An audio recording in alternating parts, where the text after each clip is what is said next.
It comes from one practice, right? When you do hundreds of the same thing, you naturally just get better, right? But then I think it also comes from understanding what you actually want. So for me, I want to be a great presenter. Therefore, I'm willing to put in the work to be great at that craft, right? And so when I used to play, I grew up playing baseball and basketball, and I would play center field when I played baseball. And most kids growing up don't want to be in the outfield. I loved it. I wanted to be the best center fielder in the world. And so I did the little things that prepped me for the big moments.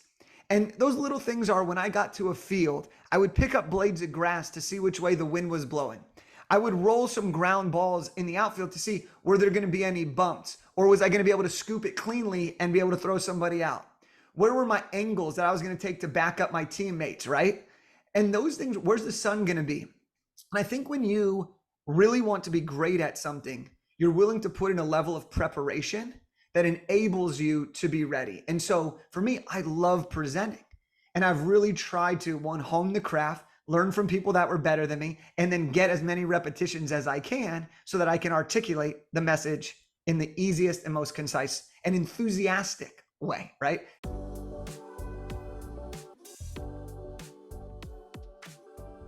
Jake, welcome to the Book Thinkers Life-Changing Books podcast. How are you feeling today? Dude, I'm feeling good, man. This is gonna be a fun convo. Yeah, it really is. Now, you're a four-time best-selling author. When you meet people, do you identify as that, a four-time best-selling author? You know, I didn't originally. And this is a funny story. So I wrote my first book at 23 years old. All right. I didn't know what a book was going to do for me at that time. And, you know, I was a single dude, and I would never like outwardly say, oh yeah, I'm a best-selling author, right?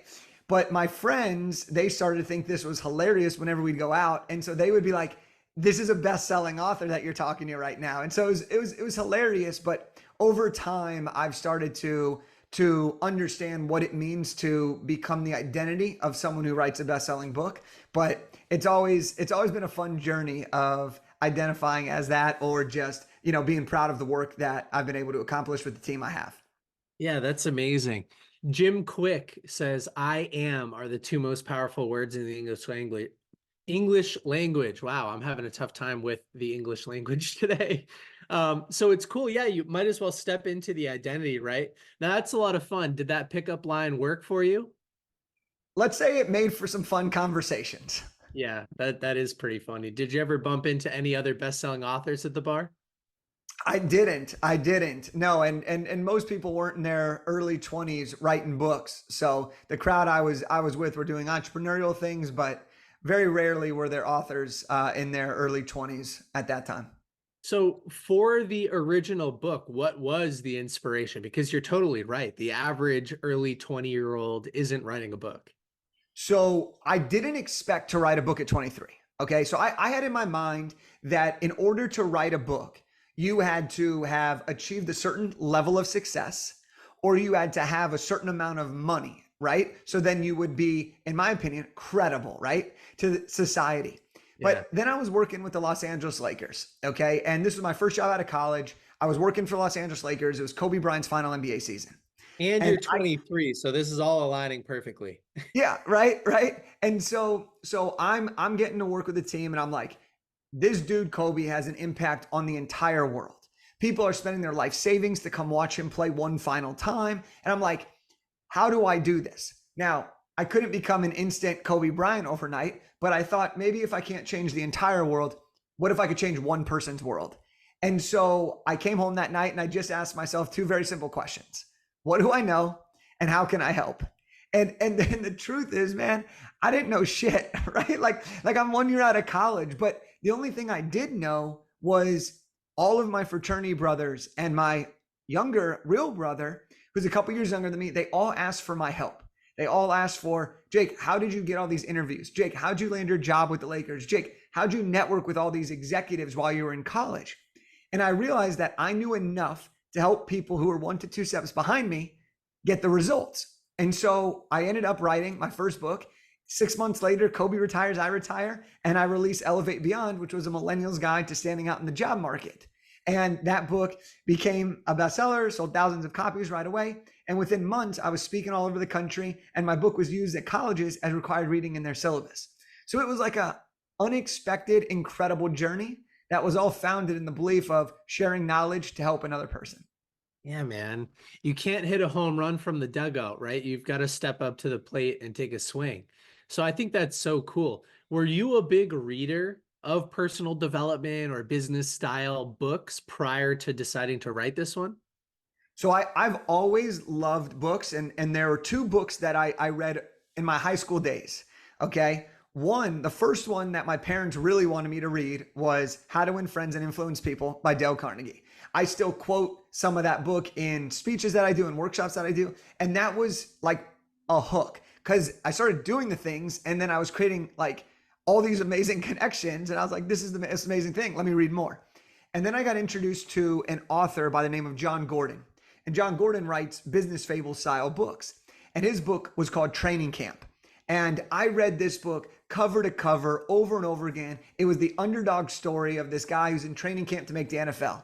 And me, being a 5'8" Jewish kid from the suburbs wanting to play in the NBA, like I was the underdog, right? And so I read this in high school and it really like jump started and really helped me motivate myself.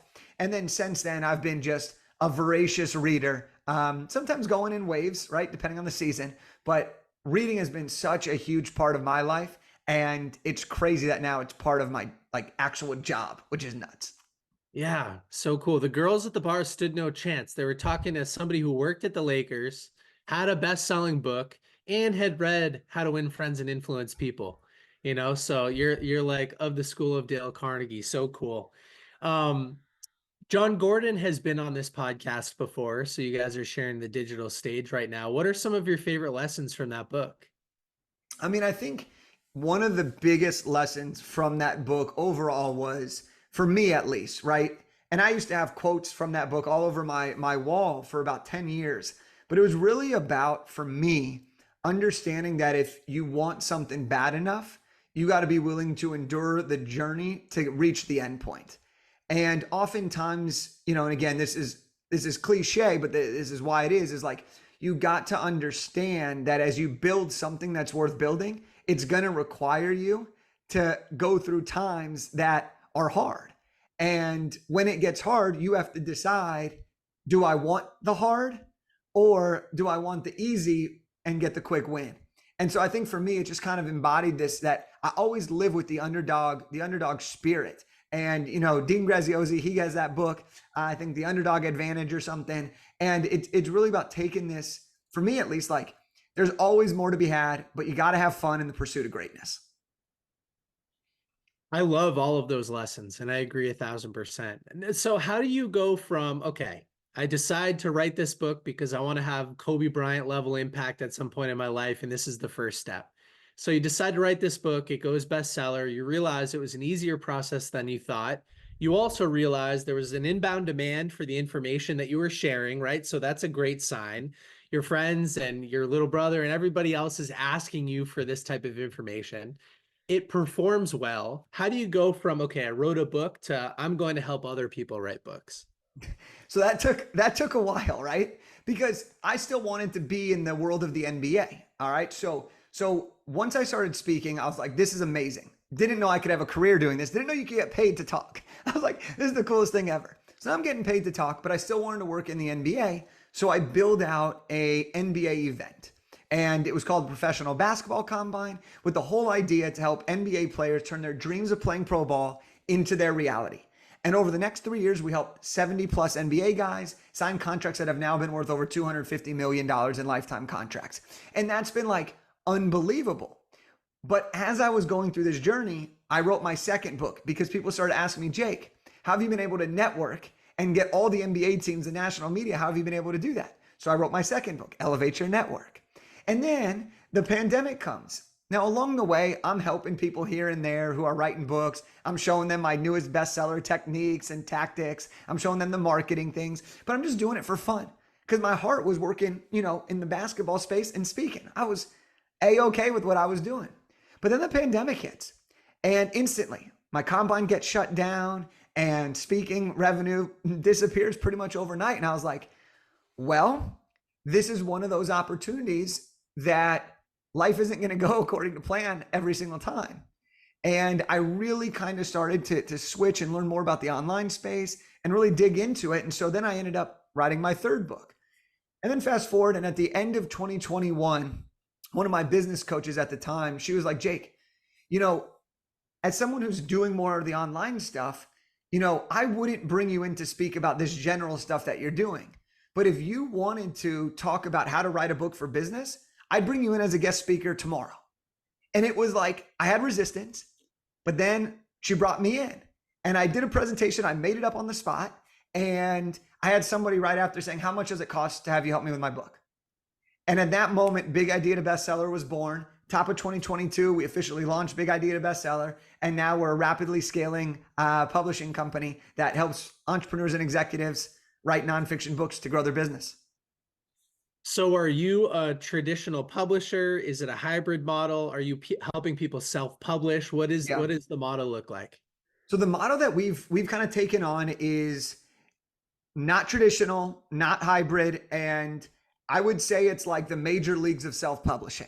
All right. That's So awesome. for people that are listening, right? Like traditional publishing, a lot of your listeners probably know, like you get a book deal, you give up a lot of your royalties typically for the advance to build out the deal. Hybrid, you have a lower split of royalties, and sometimes there's different tactics.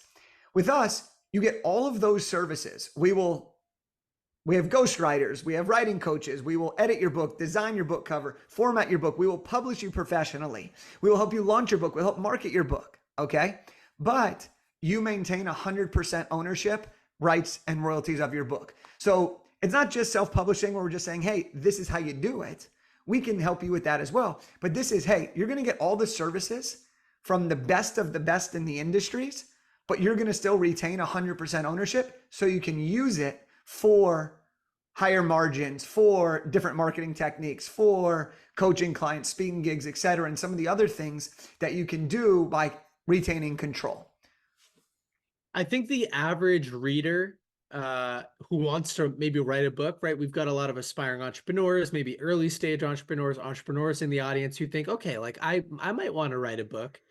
Why, again, can you reiterate, maybe go a little bit deeper on why it's important for somebody to retain the IP and maybe give some examples of like what you might lose if you sign away your IP to a big publisher? Well, and this is a really fun question because I don't think there's always one right way. Like I'm biased, right? Like I love the way because it's worked for me and it's worked for the people we help. But I also know some people who have done the other approaches and it's worked for them. So I want to preface this by saying, just because this is what I believe is the best way for most people, it doesn't mean it's the only way or the right way for everybody. Now, that being said, okay, I believe in this model, okay, because number one, when you work with a company like ours, or you are focusing on self-publishing with a professional flair, you maintain 100% control, meaning you get to choose the team that you work with. That can be a small team or it could be a large team. You get to typically choose the budget. That could be a big thing for some people. Maybe you're balling on a budget. Maybe you got a larger budget, okay? That can be a big role. You can choose your timeline. When people work with us, the average time frame is about 8 months from, hey, I'm thinking about writing a book to hit an Amazon bestseller. Whereas if you traditionally publish, that could be anywhere from 18 to 36 months on average. That's a huge difference. And if you're using your book for marketing purposes, well, in my opinion, I'd love to have a book done in 8 months and then have 10 months of marketing versus just 18 months before the book's even out. Right? So these are just some of the reasons why I've really loved this. And the biggest reason is because when I was first starting out and I was trying to write my book, no publisher in their right mind would have taken a chance on a first-time author writing a career development book at 23 years old. That just wouldn't have happened. And I wasn't willing to go through all of that. And so when I found this other option, I was like, let me try it. 6 months later, I wrote a really great book that has now helped thousands of people all over the world. It jump-started multiple businesses. And that was all because I was able to have control.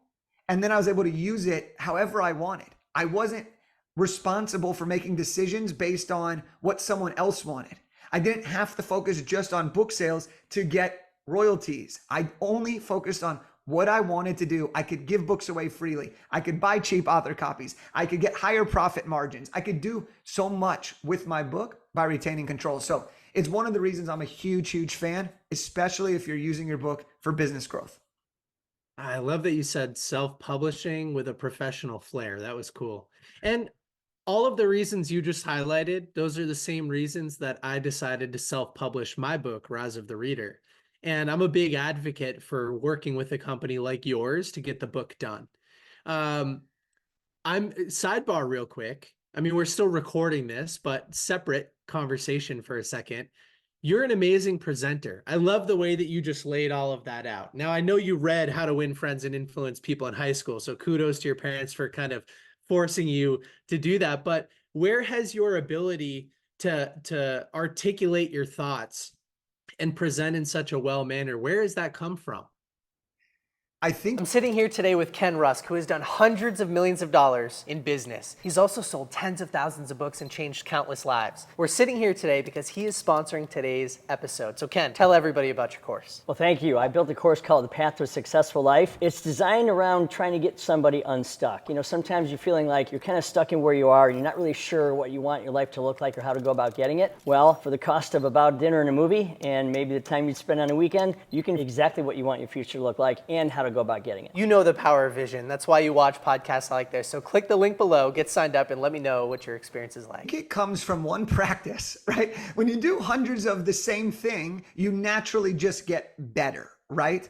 But then I think it also comes from understanding what you actually want. So for me, I want to be a great presenter. Therefore, I'm willing to put in the work to be great at that craft, right? And so when I used to play, I grew up playing baseball and basketball, and I would play center field when I played baseball. And most kids growing up don't want to be in the outfield. I loved it. I wanted to be the best center fielder in the world.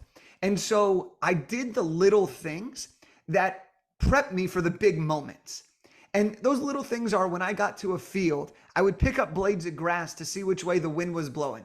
I would roll some ground balls in the outfield to see were there going to be any bumps, or was I going to be able to scoop it cleanly and be able to throw somebody out? Where were my angles that I was going to take to back up my teammates, right? And those things, where's the sun going to be? And I think when you really want to be great at something, you're willing to put in a level of preparation that enables you to be ready. And so for me, I love presenting. And I've really tried to, one, hone the craft, learn from people that were better than me, and then get as many repetitions as I can so that I can articulate the message in the easiest and most concise and enthusiastic way, right? So. Yeah, I mean, when I think of Jake, I think of energy and charisma and enthusiasm. So I want to learn a little bit more about your daily routine. Like, do you optimize for energy, and what are some of the things that enable you to have so much energy and enthusiasm on calls? All right. So energy is a big topic. This is an unbelievable question. Let me say this. I believe in something called the flexible routine. Okay. Now, this is potentially counterintuitive to the normal definition of routine, right? The routine is doing the same thing over and over again, right? That is how you build a habit, and doing positive habits over time creates better behavior, right? We understand that. You've read the books, I've read the books, right? We get it. But here's the thing, is I was doing all of the things that a morning routine, daily routine, evening routine should be, right? You wake up at a certain time, you go outside for 10 minutes, you get the vitamin D, you then drink this, you do that. I had a crazy ass routine. Okay. Now this was in my mid 20s. I'm 31 now. This was in my mid 20s. And I got to a point where I was like, this isn't fun. This is not getting me where I want to go. And so I learned, yes, I love rigidity. I love routine. I love structure. But what I learned more importantly is to ask myself the question, not is it fun? Because not every routine is going to be fun. But is this routine actually serving me to get the result I desire from doing this activity in the first place? And I quickly realized that I was doing things because the internet suggested this is how successful people win. And I stopped saying that, and I started saying, when do I have the most energy and when am I most optimized? That needs to be the routine that I continue with. What are the things that serve me best? Those are the things I need to continue. And so now I have what I call the flexible routine. I'm very, very rigid, but I also understand that I'm here to serve the highest version of myself. And so what that looks like in a practical standpoint is I wake up at 5:32, okay? Not 5:30. I want to sleep in, so I go 5:32. My favorite number is 32. I'm a math nerd. Me and my dad do this. So 5 minus 3 is 2, right? That's making a rigid routine fun. And guess what? If I wake up a little bit before then, that's okay, right? I don't have to rush into something. When I go to work, I'm most effective in the morning. I'm not a night person. I like to go to bed early. So I grind for 2 hours right away when I wake up. I love it. That's like what I do. So I figured out how to do that. And then when you combine this, you asked about energy, right? Well, you have to, if you want to give people the right energy, I believe that number one, you have to be doing something that you truly believe in so that you have the energy. If you aren't excited, okay, and not that you're gonna be excited every day, but if you aren't believing that this is part of your purpose, then I don't believe you're gonna show up and deliver because you don't care, right? And so I care. I come on this, I'm fucking, excuse my language, I'm fired up, baby. Like I'm like, dude, this is amazing. Like we could have an awesome conversation that potentially has the power to inspire somebody to do something that they weren't going to do before this. That's enlightening, right? And so I also believe that it is my duty as somebody that has been gifted with a naturally higher state baseline of energy and happiness, that it is my duty and responsibility to share that, to share this vibe, to share that. And I'll tell you this, not everybody likes this energy, all right? And guess what? That's okay too. I always tell people, you don't need everybody to like you. You need the right people to love you. And that's when you can really truly be yourself, have the right energy, and show up and deliver. Yeah, so cool. That'll have to be your next book title, The Flexible Routine, because I think there is a lot of controversy, or I'll say there's a lot of back and forth in this world of personal development on social media. You've got Hormozy, he says, no routine. And then you've got other people who say, same routine every day, no matter what, don't budge, like Jocko, for instance. And you're somewhere in the middle, and I think that's really cool. Also, since 32 is your favorite number, it sounds like next year is going to be like the banner year for you. And I love all of the growth that you're experiencing. The other thing that bleeds through the video camera, the mic, whatever you want to call it, is your passion for what you do. And I know that people want to work with people that they know, like, and trust. And the best way to get to know somebody is to understand all of these things that make Jake, Jake, right? Your story leading up to why you decided to write your first book, some of the funny things about the book, like going out and talking to the bar or whatever. But like, yeah, you're a best-selling author and you realized how easy and accessible it was for people when you can provide value. Then you go on, through the pandemic and everything, you make a few changes, you decide to start helping people write books. Now, how many authors are you working with per year? Right now, we're doing a little bit like around 100 per year, and we're scaling that pretty quickly. So it's freaking awesome, man. I love it. Who's the ideal client for you? Because there might be somebody listening or watching to this show and they're like, maybe I should work with Jake. Like, I've got a book in me. What are the things that you look for in the ideal client? Yeah, so I'm going to give you a BS answer and I'm going to give you a real answer. And the BS answer is anybody that believes they have a story to tell and they want to share that story. Okay. All right. If you so we want check to that share box. the story, yeah, let's check that box, right? Let's talk about the nitty gritty. What we believe is our most successful people that want to write books are people that have a strong, compelling reason to wanting to write a book in the first place. Now, we only focus on nonfiction books. So if you want to write a fiction book, don't come to us. We'll refer you to someone else. If you want to write a children's book, we won't do that, but we will put you in touch with the best in the business. Now, that being said, who do we really love to work with? We love to work with people typically at 3 stages. Either you're a beginning entrepreneur or career transitioning, meaning you are working a corporate job and you're looking to go into the consulting world and you need a bridge to give you that jump start in credibility because you're not new to results, you're just new to getting them in a different way. So And good.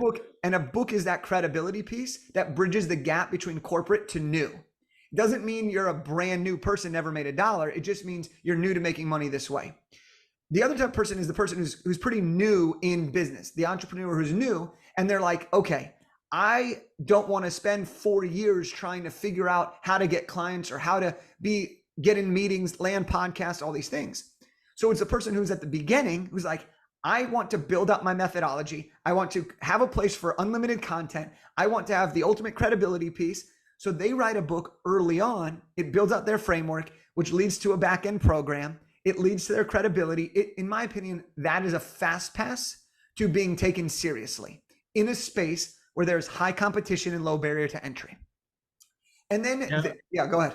Oh, no, I was going to say, I love both of those answers. And man, you are so good at articulating exactly who your ideal client is. I love that. But Yeah, what were you going to say? Yeah, and then we find, I'll wrap it up here. Then we find there are really two other sectors, right? There's the super established entrepreneur. We often find that this is anywhere from the 6 to 8 figure range where they have done everything, right? They've built the business. They have predictable revenue. They are growing. They're trying to get to the next level. And they want to increase their brand so that it can drive more revenue and opportunity. Maybe they're getting ready for a sale. Maybe they want to go from 7 to 8 figures, whatever that like next level is. Maybe they want to get featured in Yahoo and Forbes, but they need something else, a TEDx talk. Well, then they would come write the book based on everything that's gotten them to this point. And then it serves as a low ticket physical product, an entry point to the funnel, and a massive credibility boost, which pours gas onto an already existing fire, which is their business. And then lastly, we work a lot with corporate executives, CEOs, founders, and people who want to share the lessons they've learned through their incredible careers, creating legacy and potentially even sparking a second career after their corporate world. Yeah, you're getting me excited. I'm like, I've got to write more books. I think, books provide so much value. You know, you're condensing decades of your lived experience into days of consumption for somebody else. And you're right, it's low ticket and it's the best of what you've got. I heard somebody say recently, it was a mentor of mine, Kevin Horsley. I got to give credit where credit's due. He said, Nick, I'd rather read somebody's book than spend a day with them. And I'm like, what are you talking about? And he's like, that's the best of what they've got. They spent so much time writing and simplifying that message so that you can absorb it. But if you get coached by them one-on-one, you're going to get a whole bunch of other random information and context. Yeah. It's not going to be the best of what they've got. So I agree. I think everybody out there should write a book, especially if there's a very clear inbound demand. What you have to say is different and you feel that calling. And so if people want to work with you to get that done, what are the first steps? How do people reach out? Yeah, I mean, the best thing to do is visit bigidea2bestseller.com. And on there, you can get all the information you want about what we do. If you want to connect with me directly, Instagram at Jake Kelfer, that's going to be the best. And then for your listeners, since I know they're readers, I'd love to give them a little gift if you're okay with it. Yeah, of course. And basically, I'd love to give anyone who's listening to this a free copy of my latest book, Big Idea to Bestseller. And this book is literally all about how to write, publish, and launch a nonfiction book.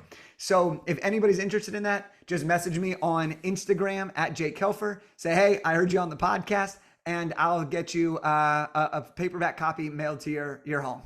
It's amazing, man. So much value. Okay, last question. What was the best book that you read last year in 2023? This is one of the most difficult questions you've asked today. I think let me address it with this. Last year, I would say, Atomic Habits I read almost every year. That book has been one of the most influential books recently for me. And I've read a lot of my clients' books, and there's been a lot of great client books that I've read. But I would go to Atomic Habits is one of my most powerful books that I've read because I read it over and over again. And I would also say The Psychology of Money by Morgan Housel. I believe that's how you pronounce his name. I really enjoyed that book.